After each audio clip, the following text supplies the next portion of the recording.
The Master and Margarita is a satirical, fantastical, and deeply philosophical novel by Mikhail Bulgakov, blending political, religious, and metaphysical themes. Written during the Stalinist era in the Soviet Union, the novel is both a biting critique of Soviet society and an exploration of the timeless struggle between good and evil.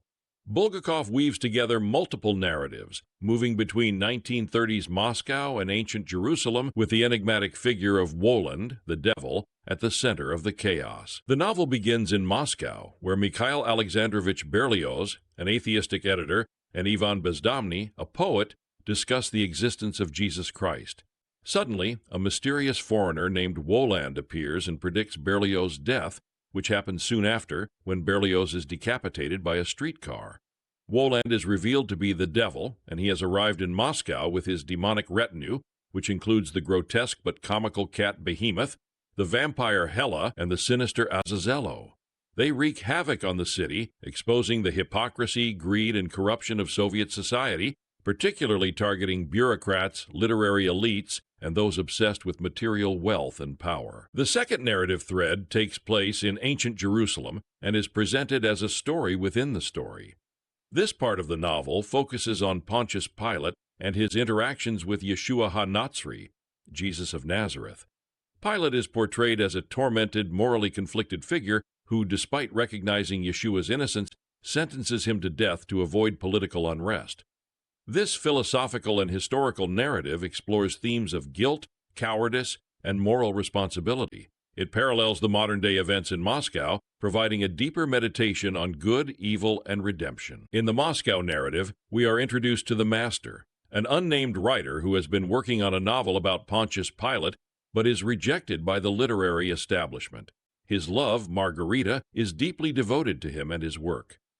The Master, crushed by the criticism of his novel and disillusioned with the world, burns his manuscript and voluntarily commits himself to a mental institution. Margarita, desperate to reunite with the Master, makes a pact with Woland. She agrees to become the hostess of his diabolical ball in exchange for the power to find the Master.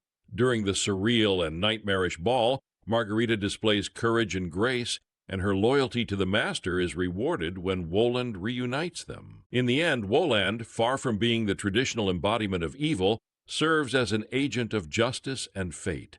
He offers the Master and Margarita peace, rather than the eternal light of salvation, granting them a quiet life together beyond the constraints of the earthly world. Meanwhile, Pilate, condemned to eternal torment for his moral cowardice, is finally released from his suffering and granted peace, symbolizing the novel's overarching theme of redemption. Themes and ideas in the novel. Good. At the heart of The Master and Margarita is the complex interplay between good and evil.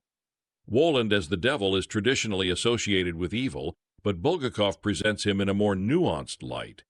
Woland's actions in Moscow reveal the corruption and hypocrisy of the Soviet elite, and in many ways he acts as a force of cosmic justice rather than pure malevolence.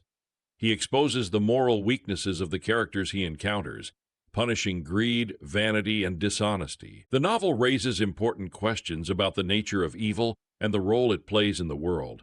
Woland's comment that manuscripts don't burn reflects the resilience of truth and creativity, suggesting that even in a world filled with darkness, there is hope and redemption. Bulgakov explores the idea that good and evil are intertwined, and that true moral clarity comes not from dogmatic distinctions, but from recognizing the complexities of human nature. Of Soviet society, The Master and Margarita is a sharp satire of Soviet society, particularly its bureaucratic absurdities, state censorship, and the atheism promoted by the regime. The literary elite and bureaucrats in the novel are portrayed as greedy, self-serving, and hypocritical. Bulgakov's portrayal of these figures highlights their moral corruption and their obsession with power and material wealth, qualities that Woland exploits to devastating effect. The antics of Woland's retinue, particularly Behemoth the cat, who engages in absurd and comical acts of mischief, serve as a critique of the absurdity of life under totalitarian rule. The novel also mocks the atheism of Soviet intellectuals who dismiss the existence of both God and the devil, only to be confronted by Woland's undeniable presence. Bulgakov subtly critiques the empty materialism of Soviet society, showing how it strips people of their humanity and leaves them vulnerable to moral corruption. Freedom, creativity, and censorship. One of the novel's most significant themes is the relationship between freedom, creativity, and censorship. The Master's story is a clear allegory for Bulgakov's own struggles with Soviet censorship. The Master's novel about Pontius Pilate is rejected by the literary establishment, mirroring Bulgakov's own experience of having his work suppressed. This rejection leads the Master into despair and self-doubt, causing him to burn his manuscript and withdraw from the world. However, the novel emphasizes the idea that creativity cannot be destroyed. Wolin's reassurance that manuscripts don't burn symbolizes the enduring power of art and truth, even in the face of oppression. Margarita's fierce loyalty to the Master and her determination to restore his lost work highlight the transformative power of love and the necessity of artistic freedom. Love and sacrifice. The relationship between the Master and Margarita is central to the novel's emotional and philosophical depth. Their love is portrayed as pure and transcendent, standing in stark contrast to the greed and selfishness of the other characters in Moscow. Margarita's willingness to sacrifice herself for the Master demonstrates the redemptive power of love.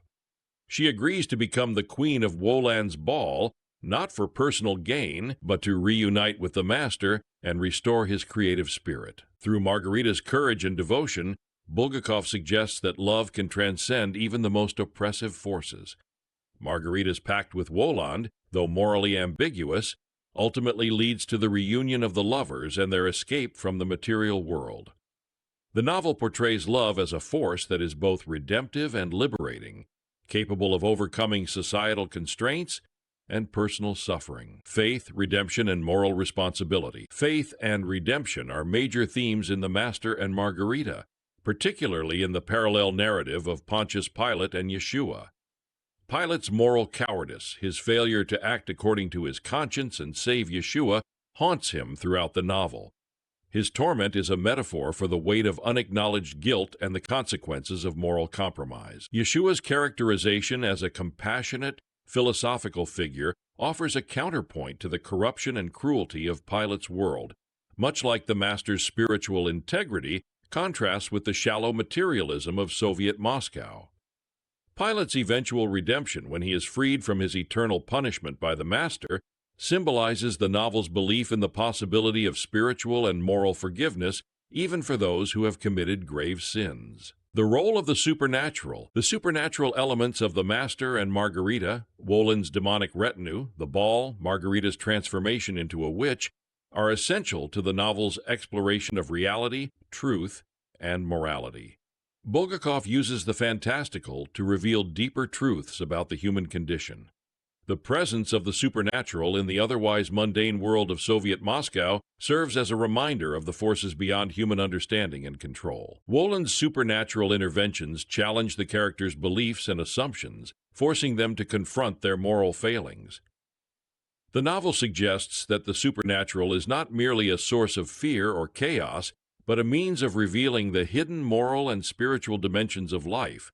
It also serves as a metaphor for the unpredictability and complexity of existence, where justice and truth often operate outside of human logic. Conclusion: The Master and Margarita is a rich, multi-layered novel that blends satire, philosophy, and the supernatural to explore profound questions about good and evil, love and sacrifice, faith and redemption. Through the parallel stories of Wolin's mischief in Moscow and the Master's novel about Pontius Pilate, Bulgakov offers a sharp critique of Soviet society while also grappling with timeless questions about the nature of morality and human existence. The novel celebrates the enduring power of art, love, and faith, suggesting that even in a corrupt and oppressive world, there is always the possibility of redemption. At its core, The Master and Margarita is a meditation on the complexities of the human soul, the struggle for spiritual freedom, and the eternal battle between good and evil. Created for Squeeze That Book channel. Please subscribe to follow new videos and leave a comment with your thoughts about the book.